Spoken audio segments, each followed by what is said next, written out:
Welcome to Revisiting the Vault, a podcast where we're exploring the history of film, animation, fashion, music, and pretty much everything, but through a Disney lens. And now let's continue our discussion of Pinocchio from 1940.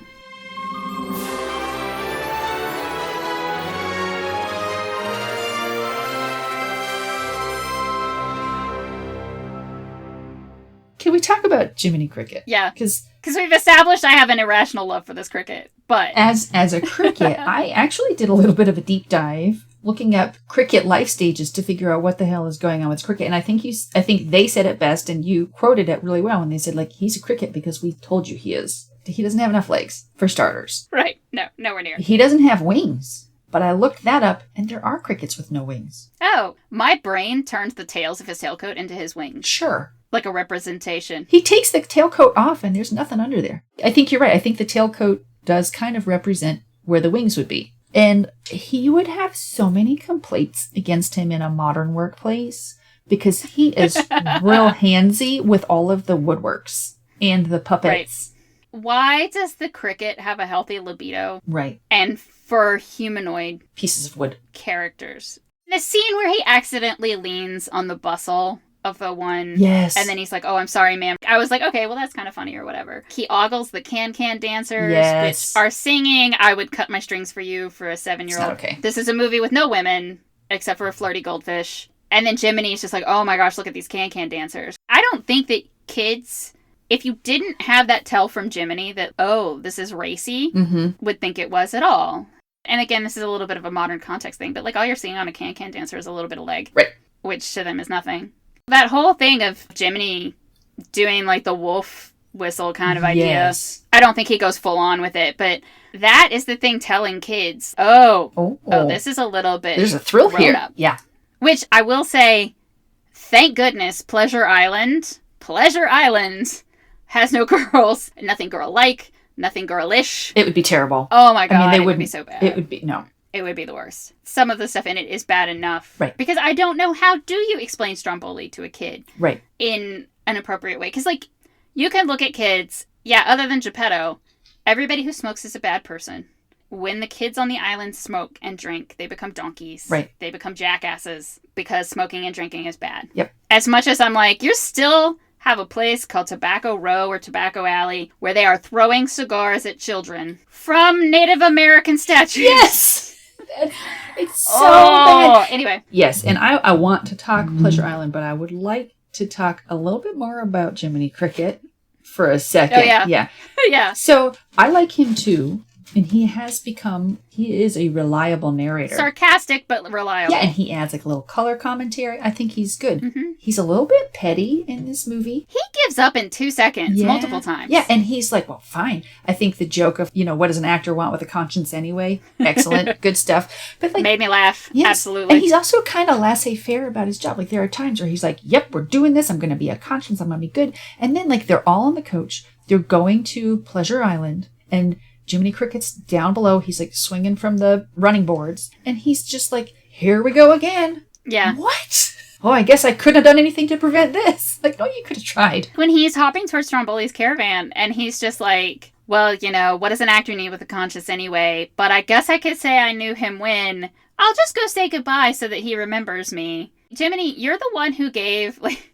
So when he first pops out and starts talking about being a conscience, and I should have looked up the exact quote where he's just like, it's the still small voice that nobody listens to anyway. Yes. And he gives this speech about, basically, that's the problem with the world today. And my response was, okay, boomer. Right. But at the same time, it was because they are still giving that speech. Like, everyone is still giving that speech all the times. But he gives this speech. Temptation is when the wrong thing comes at what feels like the right time. And he gives a good speech. Yes. And then he doesn't do any of that. His character does not actually follow all of that stuff you just said, which I guess is emblematic of the type of people who make those speeches. Right. And, okay, so the coachman. Oh, the coachman. I was reading about how Stromboli was part of the Disney villains line for a long time. And Stromboli gets put in like all these lists of best villains. And I'm like, why are you looking at Stromboli, who is super racist, when the coachman is right the heck there? Yes. And is completely terrifying. Right from the word go. I mean, like, he is too much for even Honest John. Yeah. So he tells Honest John, he's like, I got a plan. And he whispers it to Honest John, Gideon, the cat that doesn't, like you put in your notes, you called him Crime Dopey. And it's what it is. Yes. He's just this like silent foil. Going back to the voice acting for a minute, apparently Mel Blanc recorded lines for Gideon, and then they didn't use them, and I feel robbed because that was probably really good and really hilarious. But apparently they were basing him on Harpo Marx, which, going back to our complaints about Dopey, maybe Dopey was also was a Harpo Marx-ish kind of thing. Maybe, so who knows? Maybe it's a reference we just didn't get, but yeah, Crime Dopey. Like, he whispers it to Honest John, and Honest John is clearly appalled, but not so appalled that he won't just sell Pinocchio out right away. He's so comically bad, but dark. Like, it's so... don't like it. The coachman, what gets me about him, the way that he's drawn, in a lot of ways, is the friendly old white guy.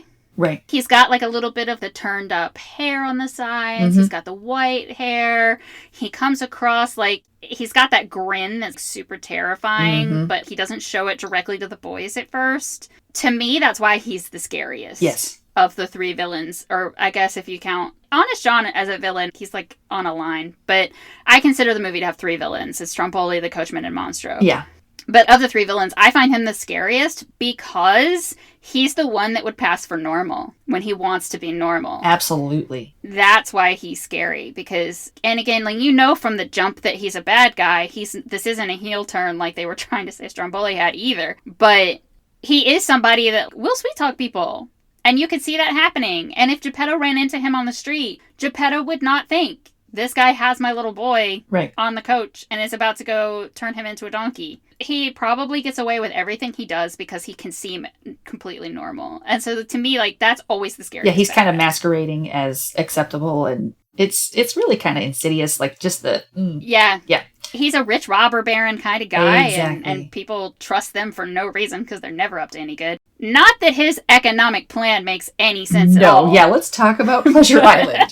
I wrote my first notes about Pleasure Island, where Pleasure Island is a circus nightmare because it looks scary, and honestly, I can't see being a child and going to a place like that and being like, this looks great. I remember being a kid and thinking that Pleasure Island was scary from the beginning. Yeah. When I'm watching it, I'm noticing like they have that Ferris wheel in the background, and they're just doing repeating animation on it, which is fine because it's a background shot. But there's a kid falling off of the Ferris wheel and then getting caught and pulled into another car over and over and over again in the background. And I mean, you have to think as an adult, you know that that's intentional, because even a kid looking at that, they're like, that place is bad. Something bad's going to happen. They drew it that way intentionally. Yeah, there's something wrong here. Yeah. Lampwick. Again, a stereotype. Yes. Probably a racist one, actually. I think because he looks kind of Irish. But first of all, how old is he? Why is he suddenly buddy-buddy with Pinocchio, who is clearly half his age? You know? I didn't understand why he's taking Pinocchio under his wing so readily, other than intending to be... Because, you know, sometimes bullies will find somebody to keep around, but he doesn't seem to be doing that. Right. Is he the coachman's accomplice? No, he's not, but he kind of is, because he's like, don't you want to do this? Like, come on, don't you, like, let's go poke someone in the nose. Like, let's go start a fight. Why? Yeah. Because it's fun. Yeah, and he also already looks and sounds a bit like a donkey. He's got, like, the buck teeth, he's got some mannerisms, and he's got some, like, vocalizations that sound distinctly donkey-like. And if you, from the use of the word jackass that comes out so many times, if you don't know by now that they're going to turn into donkeys, one of the things that I heard in another podcast, if you think about it, donkeys are pulling the coachman's coach to Pleasure Island. And you know those used to be little boys. These are children that are getting whipped, and they've been turned into donkeys, and they used to be little boys, and they cannot say a thing to warn these other children. There is actually apparently a scene in the books where they try to, and the coachman, like, bites their ear off. Yeah! What? It gets wild. Yes. Yeah, where like one of the donkeys tries to keep Pinocchio from being able to go. It is really dark. And the donkeys, they look so sad and they can't speak. And it's just so dark. And if they can talk, they just throw them over in a corner. Yes. And they start yelling for their mother. And when Lampwick transforms, the last thing he says is, Mama. This is a very intentional, obvious emotional manipulation of the audience. But at the same time, no matter how bad these kids are, and no matter how terrible they've gotten, when they're sick or scared, they still call out for their mothers. Yes. It breaks your heart. They're shipping these donkeys off to the salt mines. And the circus. They've got crates that are like sold to the salt mine, sold to the circus. Good God. It is. Yeah. Economically, I don't know why this makes sense because Pleasure Island must cost a lot of money. It must a lot of money. To maintain. That model house that they get to destroy, which, by the way, I would 100% be in on. You can put that in a theme park. I'll go. But also, like, then they have to rebuild it for the next batch of kids. Exactly. Like, what is happening? Then they have to rebuild the model house. They have to buy all of these cigars. Buy the beer. Just the transport costs. I'm sure these kids are eating, like, an enormous amount of food at some place in this park. A place that's like funnel cakes for days or whatever. Right. So you just have to be like, oh, it's a morality tale or whatever. Right. But if it's a morality tale, he leaves Lampwick behind. Oh, he does. And they never speak of him again. Then they're just like, we've got to get out of here. Yeah. And Lampwick is like reaching for him with his hands that turn into hooves. Again, as a child, scary. Very terrifying. Scary as shit. Absolutely left a mark on me. Yes. But then they're just like, no, don't touch me. Donkey person is grotesque. And they run away and jump in the ocean. Yes. Because it's the only thing they can think of to get away. Because, I mean, sure, that makes total sense. Like, why not? So they run away and jump in the ocean. And they leave all of his little boys. They leave his friend, who he has said is his best friend. This is Lampy. Don't talk about Lampy like that. He's my best friend. It's like, what? You've known him 10 minutes. Maybe. Well, actually, this is one of my questions later, is how long were they on Pleasure Island? Because Geppetto's workshop is covered in cobwebs and everything. And he's had time to, like, get a boat and end up on the whale. In the whale. So I don't know how long this took before this happened, but it is not a lot of time. Right. What has this kid done to become your best friend? I guess it's a lesson in who to trust. Yes. Friends can be a bad influence or whatever, but it's still just like leaving him behind is it's a weird story point for a story that's supposed to be about learning to be selfless. But at the same time, I do think that if they added that back in, that would, like, people would be like, what's that weird scene where they go and get that donkey? Yeah, I don't know where they could have... He couldn't have liberated all of the donkeys and, like, rode them to freedom. Exactly. I don't think that would have worked. I don't know what they could have done. Right, it's a necessary choice, but a weird one all the same, is how I take it. Yeah. Okay, so we've gotten to Monstro. Well, so they jump into the ocean, they escape, and then, like, conveniently, a little note floats down from the blue fairy that's like, oh... he got swallowed by a whale. That was my favorite part. Narratively, they had painted themselves into a corner. I admit that I don't know what else they could have done. But they're just like, where's Geppetto? And then, like, a magic blue dove floats down with a letter from the blue fairy that luckily Jiminy knows how to read because Pinocchio can't read because he never went to school. Right. Oh, your father's actually inside this whale. Blue fairy knows this, can't do anything about it. Nope. There's fairy rules. She's not going to intervene. And then I love that Jiminy is like, Monstro, I've heard of Yeah, him. how? Maybe in his travels from England? I don't know. Does Jiminy, like, sit on coaches and, like, listen in on conversations? Is this in the animal scuttlebutt of seagulls being like, don't go towards the ocean, Monstro will eat you? It's bizarre. So, yeah, how does Jiminy know about Monstro? But he does, luckily. And so they just go plop down into the ocean. Which I am fine with Pinocchio being able to breathe underwater. He doesn't have lungs. He's made of wood. Right. That's fine. What is with this cricket? Also, and I do have a slight problem with that, but we'll get to it. I mean, if he can breathe underwater, how did he drown? Yes. There are many things. Okay, so Geppetto took his cat and his pet goldfish in a bowl in the ocean. They got swallowed by Monstro. There's light inside the whale because they're burning a lantern.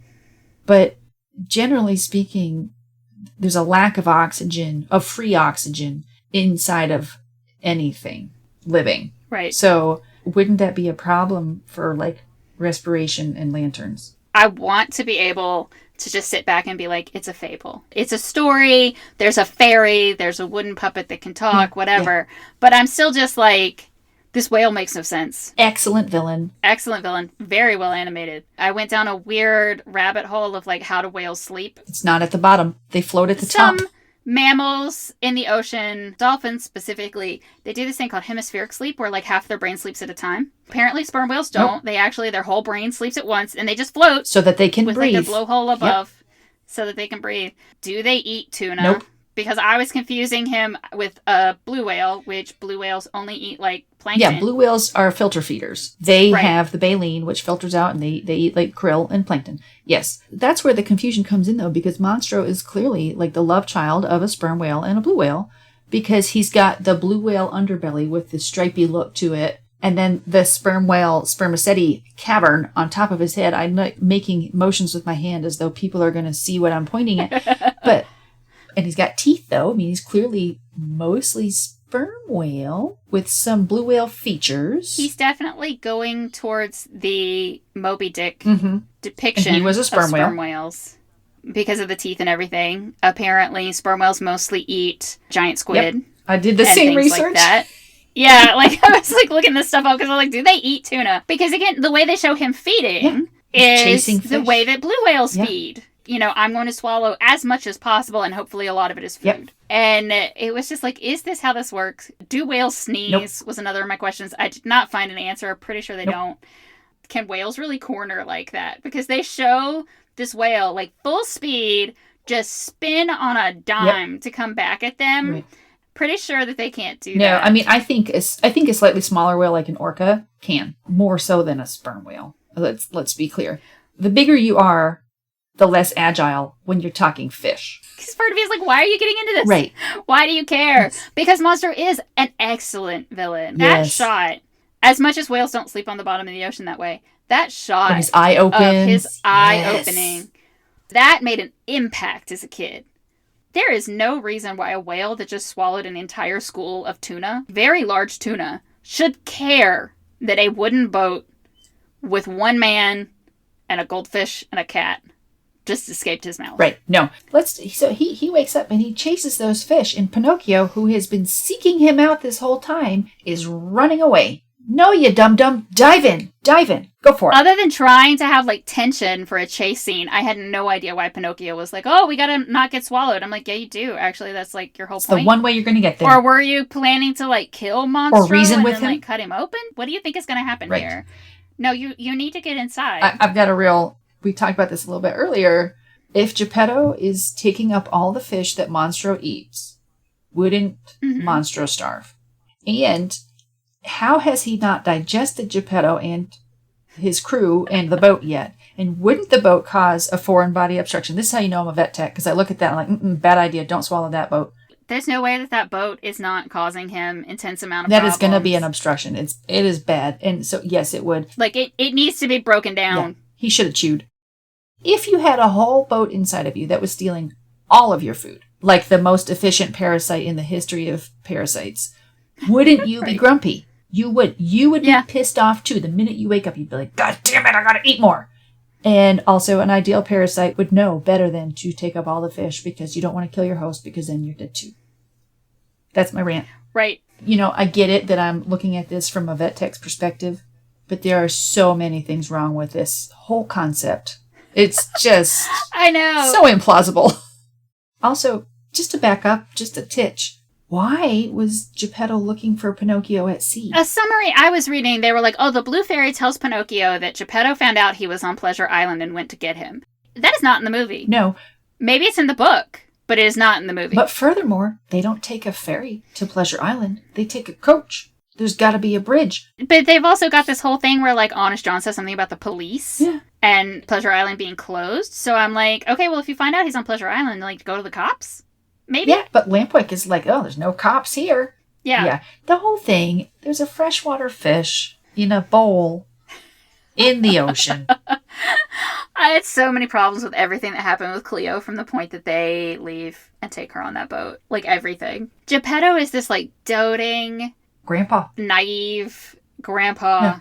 On the one hand, like, as much as it drives me crazy, I also kind of love him for it in some ways. I mean, it works. Whatever. The scene where he's out looking for Pinocchio in the rain, he's getting soaked. Oh, God, yes. The caravan goes past him, and the thunder covers up his yelling. Yes. I died. It is terrible. It's so sad. The whole thing. All of that was awful. I felt so bad for everything Geppetto goes through. Like, after Pinocchio becomes a talking puppet. Poor Geppetto. At that point for everything. But he also still is a bad pet owner who makes bad pet choices. Yeah, terrible pet choices. Pet choices. Cleo disappears after they get sneezed out of Monstro. Mm-hmm. Disappears completely until she washes up on the beach. Literally, that happens because kids would cry if she didn't come back. What happened to Cleo? It would make way more sense for her to have been left with a neighbor or something. Anything.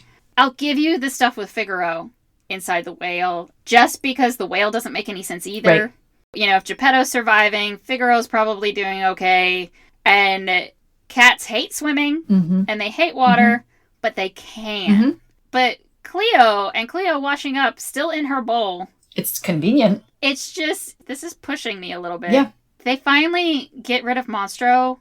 Also, how is Pinocchio swimming faster than Monstro? Sure. It's fine. But, like you said, how does Pinocchio drown? Yeah, how did he drown? Does he even breathe? Because he doesn't have a heart. I mean, my only thought is that he actually just got exhausted. But again, he was able to breathe underwater and have conversations. Yeah, I mean, he can breathe underwater. He doesn't have a heart. He doesn't have lungs. He clearly doesn't have a brain. Maybe he was technically just passed out, but you couldn't tell because he's a puppet, so he doesn't have any life signs anyway. True. Yeah, I mean, what are they listening for if they're listening for a pulse? Nothing. You can't just see if his chest is rising because doesn't expand. It doesn't. So yep, it's a problem. The whole thing's a problem. That part's strange. I think that they just realized they were at the end of their running time and Pinocchio needed to be dead. Mm-hmm. There was another deleted scene that was an alternate way that scene could go, and it was Pinocchio coming back to life on the beach. Mm. He's in the puddle, he's drowned, and then the blue fairy's light saves him and makes him a real boy and brings him back while they're still on the beach. I could have actually taken that. Yeah, there's like the way that they did it, there's other parts of the scene that don't work as well. I can see why if they were sort of doing both at the same time, which is what the narrator implies, that they were like animating both to see which one they liked better. Mm-hmm. I can see why they went the way they did because of other things in it that I can't even remember right now that I was like, that's a little... Like, it became repetitive the way that they did it. Also, just the visual of this little boy face down in this puddle. God, it's awful. Dead. He is dead. They just killed a child in a way that is traumatic looking. Yes.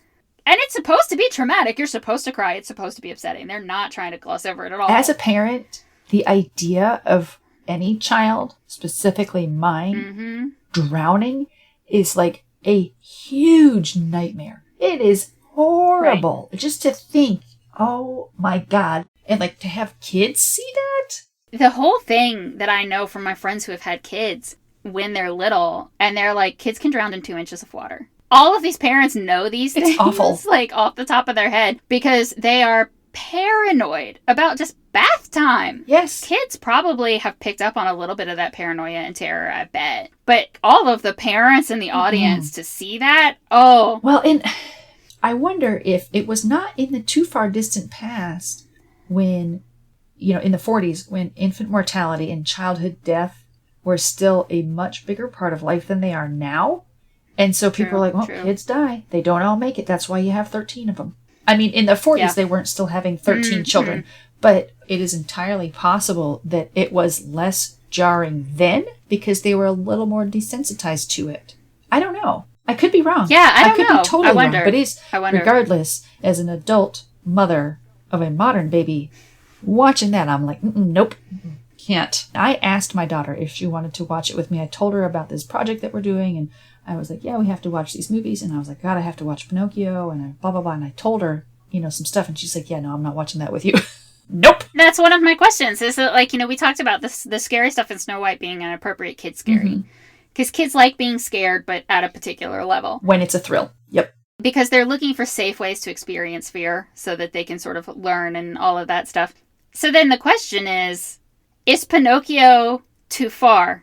And I think it probably is for kids. Yeah, well, modern kids at least. Yeah. We talked about having Pinocchio when we were kids because it apparently came out on VHS in 1985. So it would have been when we were both really young. Which explains how we got it. Both of us were watching this as kids. And there are scenes in that movie that, when I saw them, were a visceral reaction. 100%. I remember being like, okay, I got this movie. I should like it. And I remember wanting to like it and not really liking it. It was just one of those things that I was just like, yeah, my Grammy bought me this movie. And like, she bought my sister Dumbo. Not any better.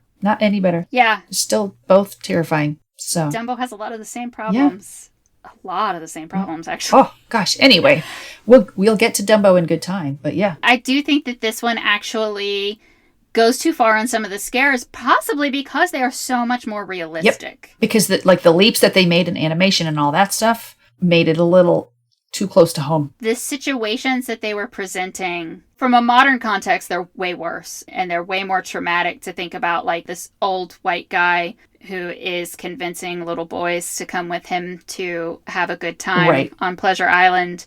From a modern lens, that is really messed up. Right. From a 1940s lens, it's still messed up. Honestly, it's scarier than a poison apple. Because what's the likelihood It of is. being given a poison apple? But what is the likelihood of being kidnapped? I mean, it's still reasonably low, but it's terrible. As much as, like, you know, in the 80s when we were young, they veered way too far into the stranger danger thing because most abductions are done by family members, etc. Right. And all of that being true, at the same time, first of all, at that point when Pinocchio's kidnapped the second time, Honest John, he thinks is a friend. Yeah. So this is someone who has presented himself as someone who cares about Pinocchio and who is taking care of him. This is the second time he's met him. He doesn't, for some reason, connect the dots that he is to blame for his first kidnapping. And that's the thing. There's a terminology shift that has been happening when they talk specifically about child abuse and that kind of thing. And this is actually a good place to insert it. There's a lot of experts who no longer like to say grooming when they talk about what an abuser does to their victim. And it's because grooming is a pro-social activity and what they are doing is antisocial. And so they talk about manipulation. And that's what they say. They no longer say, oh, he was grooming his victim. They say he was manipulating his victim, or she. But in this case, it was Honest John. He manipulated Pinocchio to think that they were friends. Right. And so that's why he just kind of implicitly trusts him the second time around. Because he's like, oh, like, it doesn't even occur to him. Like, he sold me to Stromboli. And he's going to sell me to the coachman, who doesn't even have a name. He's just the coachman.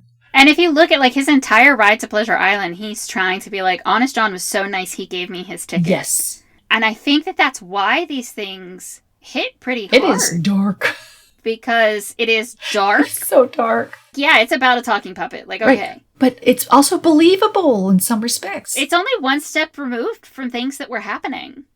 And are still happening. Yes, it is terrible. If we want to go too far with it, you know, this is a little bit of, like, stretching a metaphor. The way that Stromboli plans to exploit Pinocchio is being done to child actors right this second. Yep. He's like, I'm going to make so much money off of you. 100%. Yes. Just look at all the stories about Britney Spears. That is all of the adults in the room being like, this kid is so talented. This kid is going to make me $1 million. I do not care about this child. I will lock them in a cage, literal or metaphorical, while I count my money. And we still do it. We absolutely do. This stuff with Pleasure Island, they still manipulate kids by saying, like, oh, you know, well, if you hang out with me, you can have all of these things that your parents tell you are bad. Right. They're not that bad. I'll give it to you because it's not that bad. Right. And you've got me to look out for you. Let me look out for you. Right. We'll take care of you. You'll have fun. That's still happening. People aren't getting swallowed by whales. Thankfully. All right. Thankfully. Thank goodness we figured that out about whales. So. Yeah, you know. Yeah. I don't remember, other than Monstro being a terrifying sea creature, which he is, which probably dug into my psyche quite a bit because of me already having a fear of the ocean. Right. That was why that is the thing that I remember so much. But, you know, those scenes with Monstro aren't like Pleasure Island. They aren't like Stromboli. They don't stay with you the way those do. And because they're like cartoonishly bad. Do you know what I mean? Like, it's just like, it's so far beyond realistic that it's just like, okay, that's a cartoon villain. Whereas the coachman specifically is one of those villains that you're like, that could be my neighbor. Right. Honest John being just like your stereotypical average con man. Right. He's kind of a mercenary. Like, he's in it to get what he can get. You know that he's probably doing a shell game on a corner somewhere. Right. These are all characters that we know. As you grow up, you realize that they're real in a way. Right. And so I think that that's what kicks it over into being like a little too scary. And I think that it's probably a little much for the kids that now we would consider it age appropriate for. Right. Like Snow White, I don't know who the audience was when they first released this. I don't know if they thought that 9-year-olds would love it. Kids' cartoons were becoming much more of a thing by 1940. So that was the year that Tom and Jerry and Bugs Bunny both debuted. Both of those also have a lot of, again, very cartoonish violence. And so, honestly, if the only bad guy in Pinocchio was the whale, I'd be like, yep, it's fine. Kids watch it. Whatever. It's totally fine. Yeah. There is this kind of mistrust and this like kind of icky feeling that you feel when you see the coachman. And you kind of know something's up with Honest John. For me, honestly, I just can't let my kid watch stuff that is so racist. You could, if you wanted, and I'm not a fan of censorship from an art perspective. I have a lot of things I could go on and on and on about it, but the shot of Tobacco Row could just be taken out. And nothing changes. Nothing bad happens. They got cigars from somewhere. Right. There are cigars. They're encouraged to smoke. It's fine. It's part of a montage. You can just take that out. But you can't do anything about Stromboli. No, you can't do anything about like the poster and then Honest John is like, that old G-word. Like, you just can't. You can't do anything about any of that. You have to be able to watch it at a point where you can sort of, okay, so historically, blah, blah, blah. And I think by that age, it's not interesting anymore either. Right. Because as much as I enjoyed it far, far more than Snow White, it's not like I came out of it being like, I could watch that again in a few months or in a year or whatever.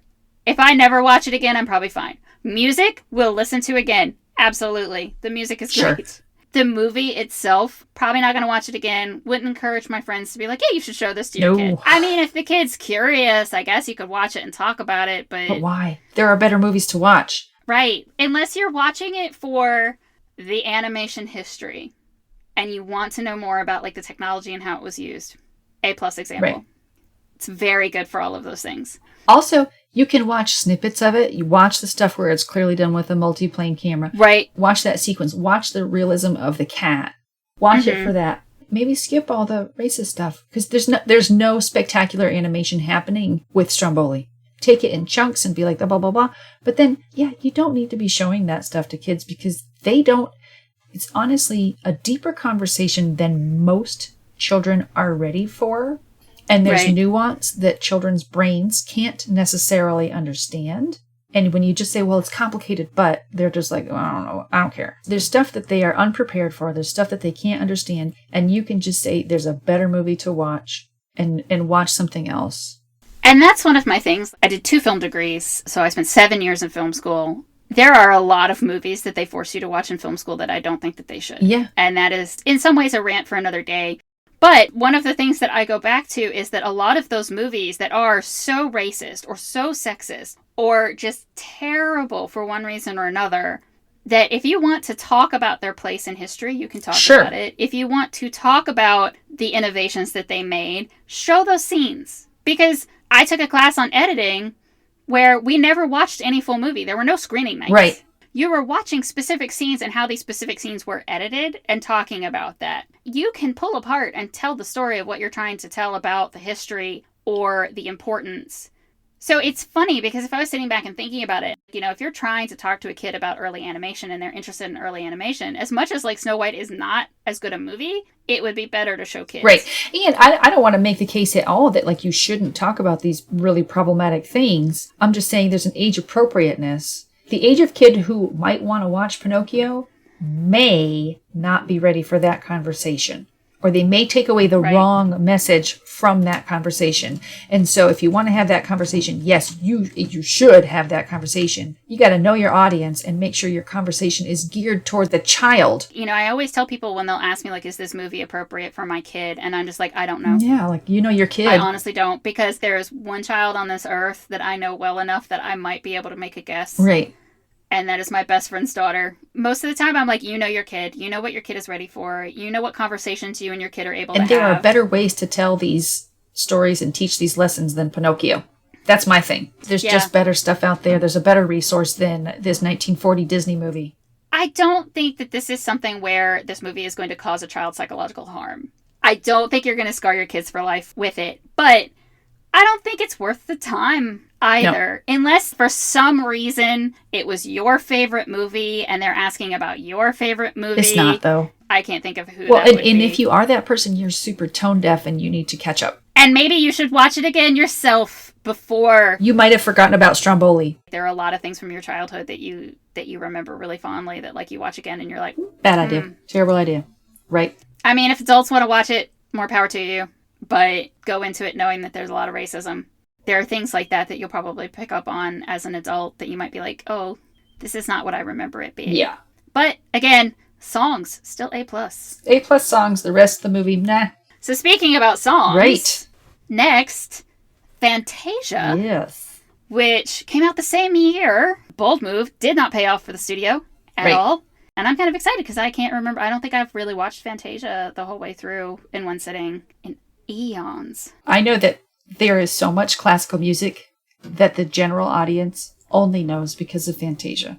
And so having been an orchestra kid, and I never saw Fantasia as a kid. Oh, really? I think I saw it in college, but I wouldn't swear to it. So I'm going to be coming to it pretty fresh. I will have no childhood nostalgia for it. But I'm pretty sure I know all that music forward and backward. So I'm excited about that. I have a lot of fond memories of Fantasia, and I don't know why. I'm going to have to look up when the VHS came out to see if maybe that's why, or if it's possible that it was something where they chopped up the bits and put it on Disney Channel, and I just caught all of the bits that way. So I remember, I have a lot of really fond childhood memories of it, like the hippos, the dancing hippos, and all of that. I don't know why. Yeah, we'll find out.